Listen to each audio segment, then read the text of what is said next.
And welcome back to the Power Accountability League. I'm your pal Dan L. This is my channel. And together, maybe we can find a way out of our current hell. Anyway, today's video is entitled You Have to Pick a Side Part 3.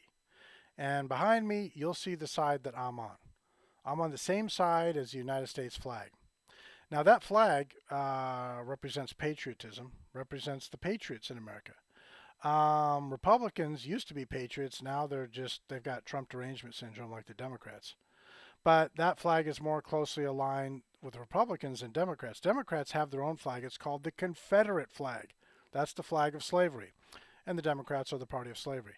So that's why I'm a fan of this flag, even though you've been told by Democrats that this is the flag of slavery. No, this is the flag of the Constitution of self-government. This is the flag of a nation which saved the entire planet twice in 2 world wars in the 20th century. So this flag has a lot of positive meaning to it. That's why at the beginning of Saving Private Ryan, you see this flag, and at the end of Saving Private Ryan, you see this flag. Because even though Spielberg incorrectly says this flag represents the Democrats, it doesn't. It represents patriots. And it's more closely aligned with Republicans than it is Democrats. But like I said, Republicans have lost their way. That's why we talked about creating a third party in the previous video.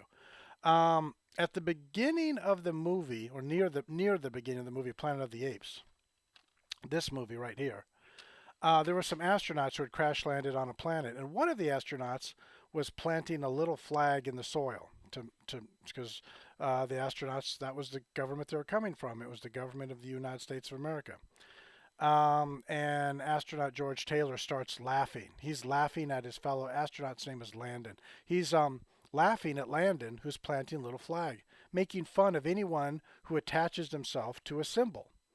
But we use symbols to remind ourselves, this back here, this flag, is a reminder of where we once were and how far we've come in 240 years. This flag isn't a static representation. This flag represents a constantly changing and evolving society called the United States of America. And all nations change and evolve over time. And the USA has evolved in a positive direction over 240 years. When the nation was founded, of course, slavery in the southern states was allowed. And then we had a civil war. And so we got rid of slavery in the South. But we had Jim Crow laws. We've had a lot of problems, but America has constantly improved itself over 240 years. This flag represents constant improvement. So I am a partisan in favor of the flag. I have chosen a side. I am on the same side that this flag is on. And this flag is on the side of self-government, liberty. All of the ideals that were set forth at the founding, Declaration of Independence, and all the other documents from the late 1700s, this flag represents those things. So I just want to make sure we understand where I stand. I'm on the side of the flag. So I've picked a side. And if a politician understands what this flag is for and supports it, then I'm probably going to vote for that politician. But let's get into something I wrote shortly before I started this video. I started this in part 1. I said people who ask why are more welcomed on the right. So I'm going to read you a little blurb I wrote down for myself. People who ask why are welcomed on the right. They are not welcome on the left, and quite often they're not welcome in the center, the political center. That's why Candace Owens landed on the political right. But that right-wing tolerance is rapidly dying, and that should alarm you, because it certainly alarms me, but it should alarm you. Scientists like to ask the question why, but they reside on the left. Why? Why do scientists reside on the left? Because they are whores for money like everyone else, and they are convinced leftism will shower them with money. So why isn't China filled with the best scientists since it's a communist country? Because the left will fund science that enables slavery, but only science that enables slavery. Okay, so I just wrote that. That just popped into my head shortly before I started. So you see where I'm going there. People who like to ask the question why, they're more welcome on the political right. If you like to ask the question why, you're not on the left. So again, I know I'm repeating myself here. So why are scientists on the left? Because scientists, from a philosophical standpoint, most of them are not that smart. They're bad. They're really bad philosophers. They don't understand the fundamental nature of the human race. They think communism one world government. They believe, I'll give you an example. If you ask a scientist, well, what if we just put Carl Sagan, imagining he's still alive, what if we just put Carl Sagan in charge of the entire planet? I bet you a lot of, maybe most scientists say, yeah, it's a good idea. No, it's never a good idea to have one person in charge of other people's lives. The experiment called the USA is about self-government, individuals governing their own life. And the way the way we do it is we vote for other people, and we tell them, if you don't work on behalf of the people who voted for you, we'll kick you out of office. So this gives our leaders an incentive to listen to the people they're governing. It's the people in Washington, D.C., they're not supposed to rule over you and me. They're supposed to lead us in a direction that we want to be led. And we want to be led, you and I, in a direction of moral virtue. We want to be a morally virtuous people. And morally virtuous people are okay with asking the question why. The Democrats do not like people who ask why. They don't like transparency. And they don't like accountability on the left. On the right, they're a little bit more in tune with transparency and a little bit more in tune with accountability, and they're okay with that. But like I said, recently the Republican Party has decided, and sadly a lot of conservatives have decided, they'd rather be Democrats because they have Trump derangement syndrome, and that's so tragic. Now I'm going to give you an example of what I'm talking about. There's a guy, well, there's a couple of things. One is, in 2016, there was a conversation between Jordan Peterson, you might have heard of him, and Steven Crowder. And they said liberals and conservatives need each other. Well, liberals and conservatives aren't that different. A liberal is an actual liberal is an anti-authoritarian person. Conservatives are anti-authoritarian. So what was Jordan Peterson and Steven Crowder really talking about? They were saying the political left and the political right need each other, and they're wrong. Dear Jordan Peterson and Steven Crowder, you're wrong. The political right and the political left don't need it. The political right is on the right track for human civilization, to create a better human civilization. Bringing the left onto the right, or what's really been happening is the right has been migrating to the left.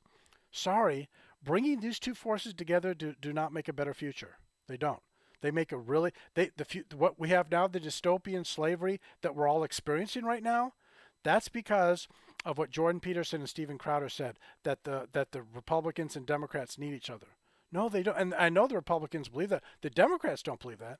The Democrats don't want Republicans to exist. They don't want conservatives to exist. They don't even want the political center to exist. People in the center don't get that. Centrists, independents, they don't get that the Democrats want to line up everyone who's not a far left extremist and shoot them in the head. That's what the political left.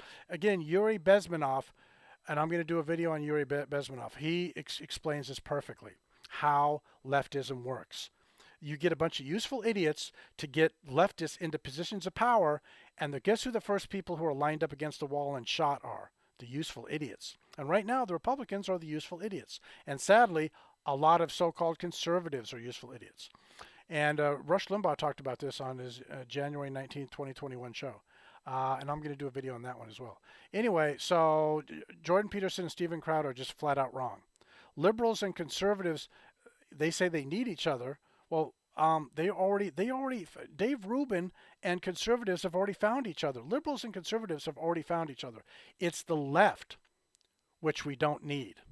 The left is an existential threat to civilization, and it always will be this way. Anyway. Also, another example. Former Lieutenant Colonel Stuart Scheller Jr. He's also, just like Peterson and Crowder, he's also the problem. Now, Peterson and Crowder, they may have evolved since their 2016 conversation. I doubt if Peterson's evolved, but Steven Crowder might have. But former Lieutenant Colonel Stuart Scheller Jr., he has Trump derangement syndrome. He hates Trump. But right now, the people on the right think he's a hero. Republicans and conservatives think Lieutenant Colonel, or former Lieutenant Colonel Stuart Scheller, what's his name? Stuart Scheller Jr.? Yeah. Stuart Scheller Jr., they think he's a hero. He's not. He is, you could call him a neocon.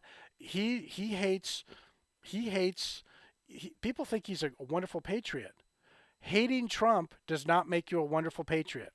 And Lieutenant Colonel Stuart Scheller sees Trump as the problem. Sorry. Trump is well, Trump is not by himself the solution, but Trumpism, which is patriotism, that is the solution. And patriotism means you're pushing back against anti-patriotic forces. And the Democrats are anti-patriotic force. I'm sorry, let me say that in a more precise way. The Democrats are a pro-slavery, anti-American, anti-civilization movement and force. And Trump was the first president to really want to push back against it. Even Reagan, I love Ronald Reagan, and he was infinitely better than Jimmy Carter. I'm glad we elected Reagan. But in 1967, Ronald Reagan signed one of the first abortion bills in California. Did you know that? In 1986, he signed a bill giving amnesty to 4 million illegal aliens. So and during Ronald Reagan's administration, they passed all sorts of burdensome regulations on the auto industry and other industries. So Ronald Reagan was way better than Jimmy Carter, but he was still deeply flawed. He said he was against big government, but government got bigger and more powerful under Reagan. Trump, in my opinion, is better than Reagan, because while Reagan wanted to defeat communism abroad, and even by the end of his second term, Reagan realized communism at home had grown stronger. Communism in the USA had gotten stronger under Reagan. And Reagan hadn't done enough to push back on it. Circumventing the rule of law by giving amnesty to illegal aliens, bad idea. Signing the 1967 abortion bill in California, those are just two horrible ideas by Reagan. Conservatives and Republicans, they have to figure it out. Anything that gets approval from Democrats is a bad idea. And you're thinking, well, the Democrats are the party of JFK. And even JFK, who definitely wouldn't fit very well in the Democrat Party today, even JFK was deeply flawed. His family helped rig the 1960 election. So JFK, in the end, really was a Democrat, even though he looks like, in hindsight, JFK looks like a Republican, or at least a modern-day Republican. But in truth, JFK and the Kennedy family. Now, Robert F. Kennedy Jr. has recently written a book, and I'm starting to get the impression that Robert F. Kennedy realizes his family's blind ambition was bad for the family. And it was, and so Robert Kennedy Jr., he seems to have figured out that the Democrats and his family have some problems. He'll never admit his family's imperfect, but deep down, I've got a feeling he's figured out the Kennedy clan has, unfortunately, they're like the Democrats. They've had unbounded ambition. They've had unlimited ambition. And that's not good. You need rational ambition, not irrational ambition. So anyway, so here we are at the end of the Pick a Side series. So the reason I created this series of videos, you have to pick a side. In the beginning of Planet of the Apes, Colonel George Taylor has he's on the side, he's on the anti-human side, anti-humanoid. He hates human beings. He's a hater of the human race. By the end of this movie, he's moved over and become a defender of the human race. Bet you didn't know that. I'm sorry, that's a spoiler alert. I apologize. But at the beginning of this movie, George Taylor condemns the human race. He's okay with them going extinct at the beginning of the movie. By the end of the movie, when he's already met another intelligent form of life called the apes, the simians, have become self-aware, intelligent life form on a planet. And what planet is that? Well, you'll have to watch the movie to find out what planet that is. But at the end of the movie, George Taylor has picked a side. He's on the side of the human race. And he doesn't start out that way. And I can identify with George Taylor, because there are days when I'm like, let's get rid of humans. The human race is on planet Earth, the only evil species is humanity. Let's get rid of it. But then, after I do a lot of thinking about it, I'm like, well, wonder if we became a force for good. Wonder if we saved all these life forms from extinction because we diverted there's an asteroid headed for Earth. And the asteroid was going to destroy most of the life on Earth like it did 65 million years ago. But wonder if humans prevented that from happening. We wouldn't just be saving ourselves. We'd be saving pelicans and dolphins, and we'd be saving hummingbirds, and we'd be saving lizards and frogs and possums, and we'd be saving raccoons and squirrels and chipmunks and gophers. We'd be saving the whole planet. Then you and I could root for the human race.